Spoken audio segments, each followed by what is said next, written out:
The royal family will be leading commemorations of the 75th anniversary of VJ Day, Victory over Japan Day, the day World War II ended with Japan's surrender. The Prince of Wales will observe a 2-minute silence at the National Memorial Arboretum in Staffordshire, where John Maguire is for us this morning. Very good morning to you, John. It's a special moment, this, a commemoration. Tell us a little bit about the sequence of events this morning.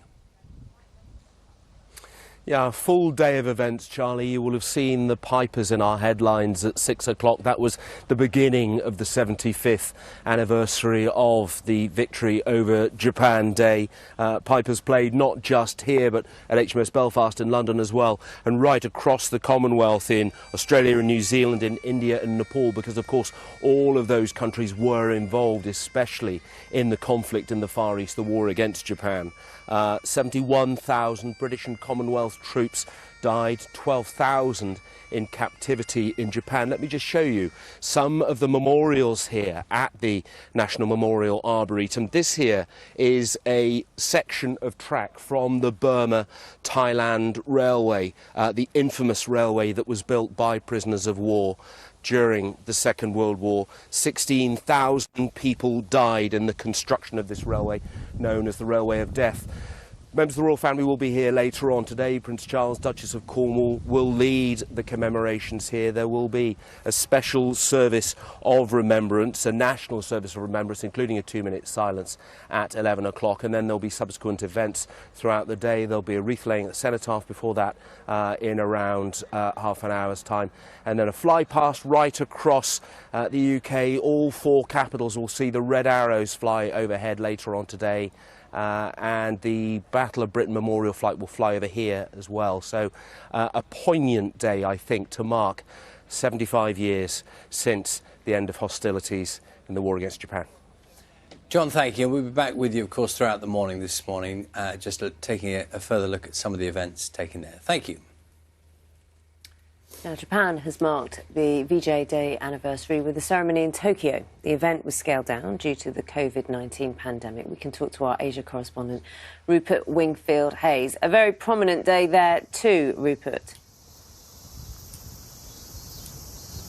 Yes, it is. August the 15th is always a big day of commemoration here in Japan.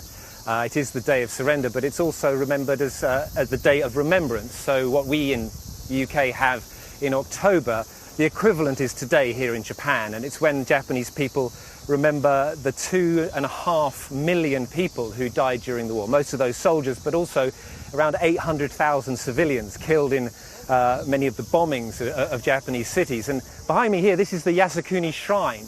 And here behind me in this shrine is where the spirits of those war dead are enshrined. And that's why thousands of people come here every year. You can see people lining up behind me there to come and pay their respects to the war dead. But this place is also highly controversial because inside this shrine are also honoured 14 of Japan's wartime leaders who are classed as Class A war criminals. They were tried after the war and they were executed. Well, their spirits are also enshrined here, and that's why this place is so controversial. That's why the Emperor doesn't come here. That's why the Prime Minister doesn't come here. That their ceremony is held in a different place. But it is still the place that most Japanese people come. 4 senior Japanese politicians from the cabinet came here today, and that is going to cause a great deal of displeasure with the Chinese and the Koreans, who see them coming here as basically not apologising, or Japan not apologising fully for what it did during the war. Fascinating. OK, Rupert, thank you. Rupert Wingfield-Hayes there for us in Tokyo. We're saying there will be full coverage of the commemorations in a special programme broadcast live from the National Memorial Arboretum. That's on BBC One straight after breakfast.